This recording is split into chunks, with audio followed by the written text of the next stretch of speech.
basketball team that took advantage of, you know, a lot. I thought we made our fair share of mistakes on the defensive end. Certainly wasn't due to a lack of being tough or effort or want to tonight. I thought our guys were good there. Thought our attitudes were great. We'd like to rebound a little bit better in the first half. We competed a little bit better there in the second half. Took care of the ball well. You know, we were hoping to finish in single digits there, which we did once again. We're kind of accustomed to that. I thought guys did a good job taking care of the ball. I thought we got in the hang of things offensively almost a little bit too late. Started to figure out maybe how to attack a little bit better, got some cleaner looks. And then defensively, we just, you know, and the guys know that. They're smart guys. I mean, we gave up 56% from the field, 40% from three. When you do that, it's difficult to win no matter who you're playing against. They know our defense has got to be better. We got to figure out how we can execute that better. But good teams, when you make mistakes defensively, they make you pay, you know. I thought there were, you know, 3 plays that really stood out in the game. You know, it was a 6-point game with about 6 minutes to go. That stands out. I think it was 59-53.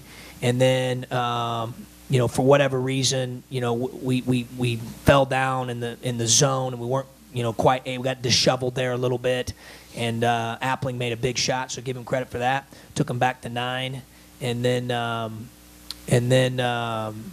you know, Kendrick had the illegal screen on the flare screen. The Ekey buried the 3 that would have cut 6 with 5 and change.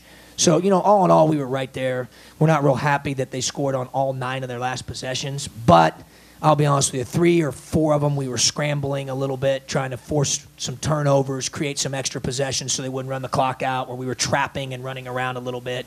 So it's probably not like a true 9 in a row, but nonetheless, we're not thrilled about that, you know. So we've got some work to do, but, you know, we're 6 rounds in. You got 12 rounds left.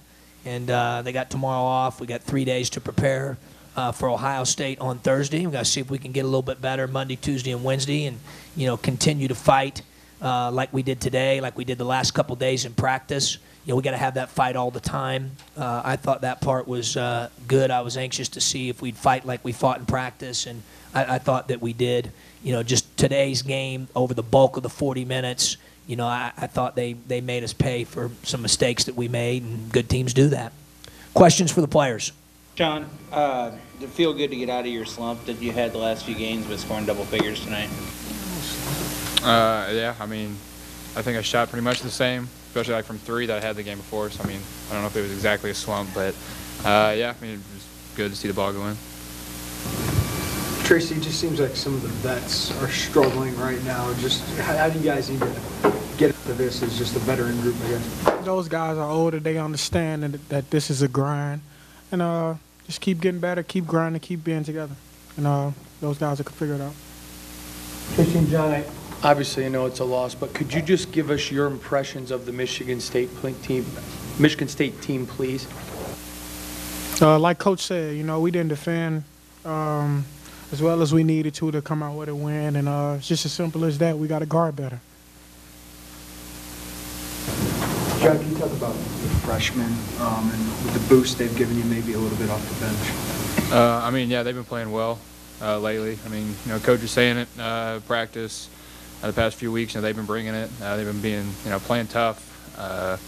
Obviously, it's been showing. I mean, they've been playing well in the game. So, I mean, they're helping us out a lot. 4 in a row. How difficult is it to stay positive and stay up when the results aren't there in terms of wins and losses? It's not difficult at all. It's a long season. Like Coach said, we got 12 rounds left. And we ain't going to get too high. We ain't going to get too low on ourselves. Just going to keep grinding.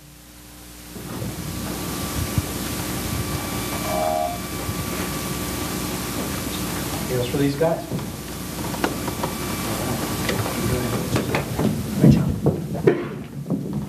Questions? John, you made a lot out of the 23-7 rebounding number from the second half against Purdue. It's 24-10 first half today, but you seem to be saying it's different. Can you explain that? Yeah, I thought we were better in the second half. First half, I didn't think we were very good on the glass. Part of that was they were living in the lane. I thought that Appling did a good job of getting the ball to the paint and got us in a little bit of rotation, Steve.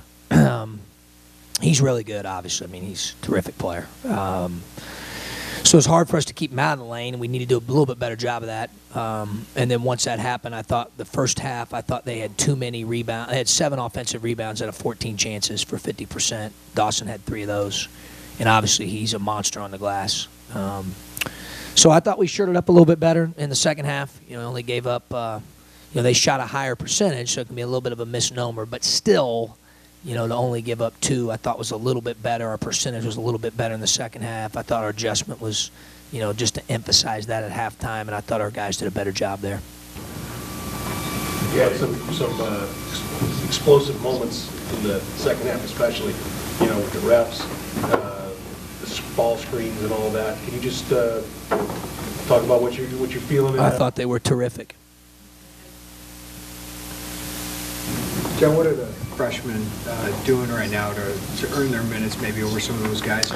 Well, I just think they're getting better, Jeremy. They've earned it in practice. You hear me say all the time, players play players. They practice well. They've been more consistent.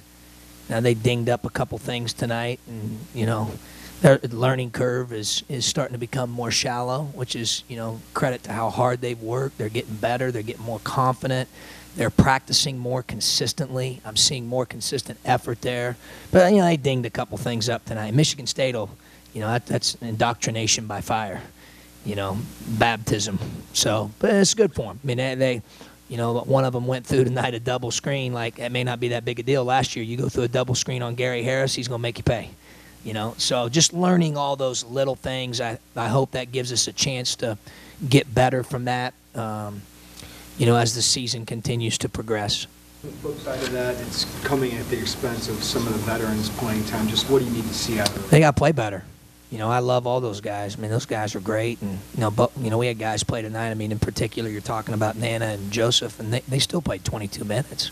I mean, that's still a pretty significant amount of minutes. I got a lot of confidence in both those guys that they can play better. They have played better.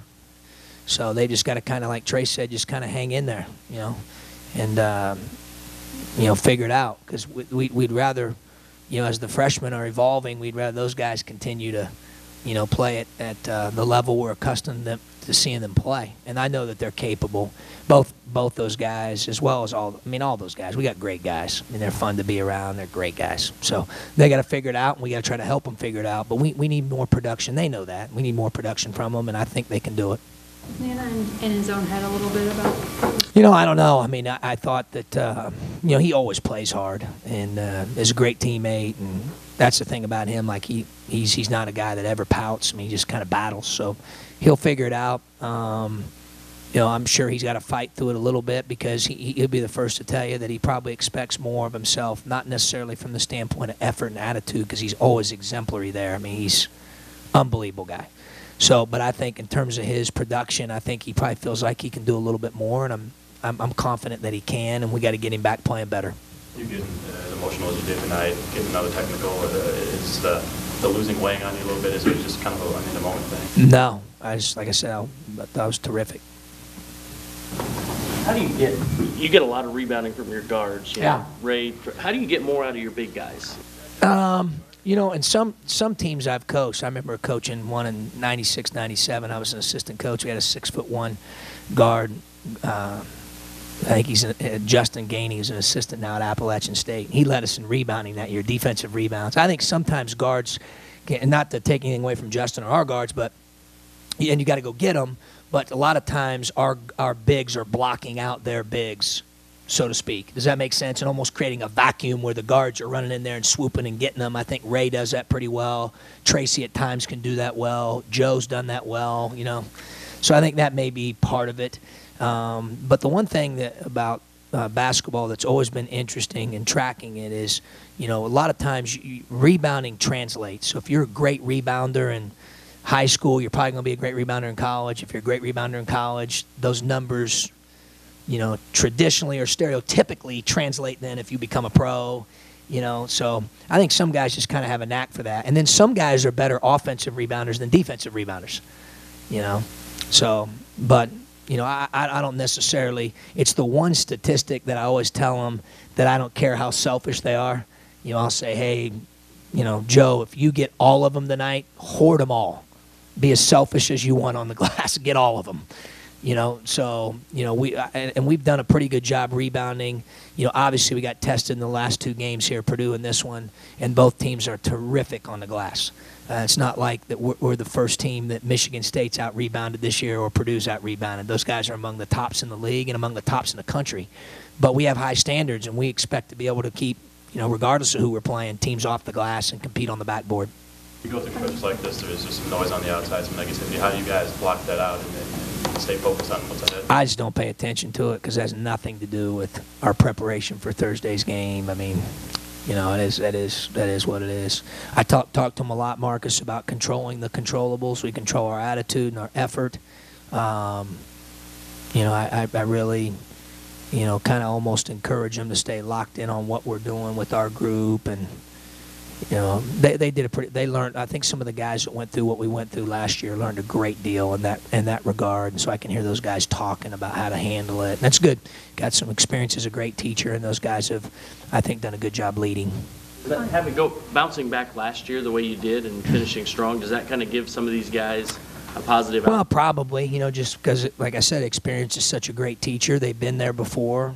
They fought the fight, you know, all the way to the end, and. You know, I'm confident Tracy's going to do that. You know, Nana's going to do that. Joe's going to do that. You know, Ray's worked so hard. I mean, he's you know, he's going to do that. I mean, those guys are going to do that. You know, so and then a lot of those younger guys are watching that. You know, so you know we'll continue to fight. Today's issue wasn't fight. Today's issue was we ran into a really, really, really good basketball team that played well and took advantage of some mistakes we made. Certainly wasn't because of, you know, effort or. I thought energy or I thought our enthusiasm was good. I thought our toughness was pretty good other than the backboard in the first half. But, you know, we made some mistakes and they took advantage of them. First seemed to give you some good minutes, hit a couple jumpers. You talked the other day about the things Nana does that don't show up in the stat sheet. Is there a significant difference, you know, off the stat sheet, the things that Nana does and the things Morgan's doing at this point? Yes. And we got to continue to, and Mav's getting a little bit better. You know, I used the analogy yesterday at Rebounders with another freshman. It's very similar, and they're figuring it out a little bit more, but they got to get to where those things become habits, you know, of the bus driver that gets on the intercom and says, I got good news and bad news. The good news is we're making unbelievable time. The bad news is I have no idea where we're going. And sometimes our freshmen get that way a little bit, but a lot less now than they used to, which is, you know, why you're starting to see them climb that ladder a little bit, get a little bit better, figure it out a little bit. So hopefully we can continue to grow on that. That one read at about 2:41, the Mav just really missed, and that seemed to irritate you. Oh, yeah, very much so. I'm not going to say why. So talked about nothing specific to tonight, just about the changing of the new rules have gone too far. It's got players wondering what's going to happen game to game, coaches, everyone else. Do you share those sentiments? I've been saying that for 2 weeks. I mean, and again, I always preface it by saying that's my opinion. It may not be someone else's opinion. Maybe it's his if he just expressed that. But I think, in my opinion, it's completely different than, you know, maybe what I saw on the video that was sent to me in the fall. But again, we're all trying to figure that out. Coaches, players, you know, officials. You know, it's not easy. It's hard. You know, the game is a physical game. Guys are big and strong and athletic, and it's not easy. You know. But I would tend to agree with him with those comments. Two more if we have them. Just that sequence you mentioned about Kendrick getting the foul and the 3 being taken away, just how much did that change momentum? I thought it affected the momentum of the game, sure. You know, the 3 goes in, it cuts it to 6 again with 5 and change, and, you know, basketball's a game of momentum and runs, as you know, Shannon, and, you know, but that just didn't go our way. What's the most frustrated you've been in a game? You'd have to ask my wife that when she keeps track. All right. Thank you. Thanks.